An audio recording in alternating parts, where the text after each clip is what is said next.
We come to know what it means to think when we ourselves try to think. If the attempt is to be successful, we must be ready to learn thinking. As soon as we allow ourselves to become involved in such learning, we have admitted that we are not yet capable of thinking. Yet man is called the being who can think, and rightly so. Man is the rational animal. Reason, ratio, evolves in thinking. Being the rational animal, man must be capable of thinking if he really wants to. Memory is the gathering of thought. Thought of what holds us, and that we give it thought precisely because it remains what must be thought about. Thought has the gift of thinking back, a gift given because we incline toward it. Only when we are so inclined toward what in itself is to be thought about, only then are we capable of thinking. What is learning?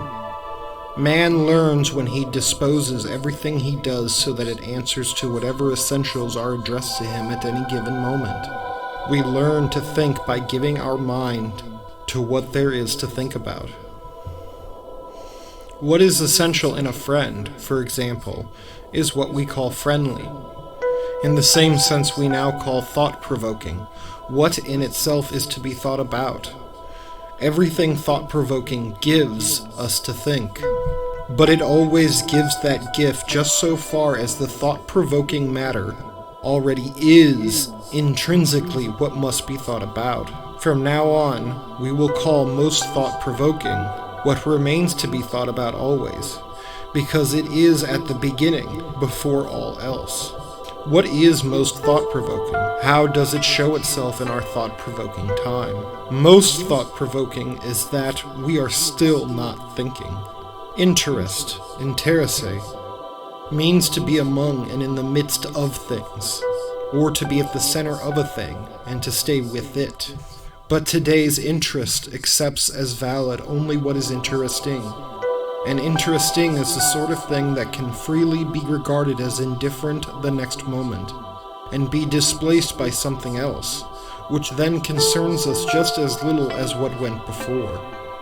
Many people today take the view that they are doing great honor to something by finding it interesting. The truth is that such an opinion has already relegated the interesting thing to the ranks of what is indifferent and soon boring. What is most thought-provoking in our thought-provoking time is that we are still not thinking. It has been suggested how the term thought-provoking is to be understood. Thought-provoking is what gives us to think.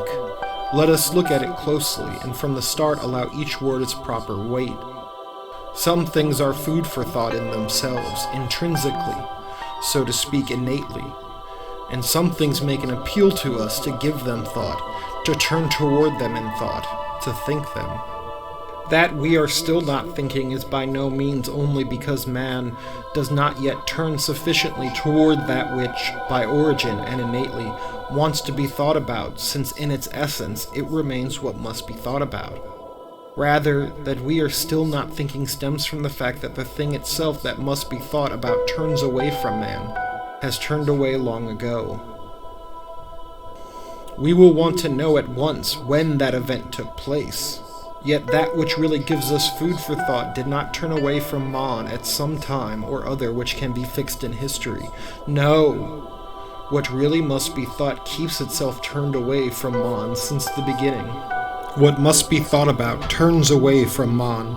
It withdraws from him. But how can we have the least knowledge of something that withdraws from the beginning?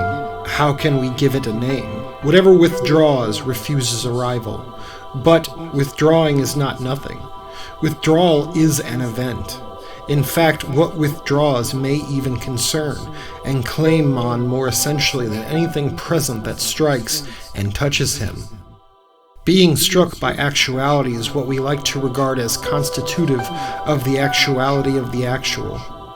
However, in being struck by what is actual, man may be debarred precisely from what concerns and touches him in the surely mysterious way of escaping him by its withdrawal. The event of withdrawal could be what is most present in all our present, and so infinitely exceed the actuality of everything actual. What withdraws from us draws us along by its very withdrawal, whether or not we become aware of it immediately or at all. Once we are drawn into the withdrawal, we are drawing toward what attracts us by its withdrawal. And once we, being so attracted, are drawing toward what draws us, our essential nature always bears the stamp of drawing toward. As we are drawing toward what withdraws, we ourselves are pointers pointing toward it. We are who we are by pointing in that direction, not like an incidental adjunct, but as follows. This drawing toward is in itself an essential and therefore constant pointing toward what withdraws. To say, drawing toward, is to say, pointing toward what withdraws. To the extent that Mon is drawing that way, he points towards what withdraws. As he is pointing that way, Mon is the pointer. Mon here is not first of all Mon, and then also occasionally someone who points. No. Drawn into what withdraws, drawing toward it and thus pointing into the withdrawal. Mon first is Mon. His essential nature lies in being such a pointer.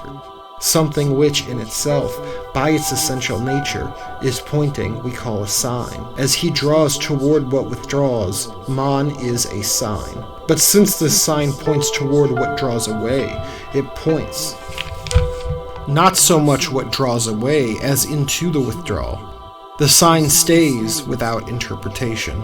We are a sign that is not read. We feel no pain. We almost have lost our tongues in foreign lands.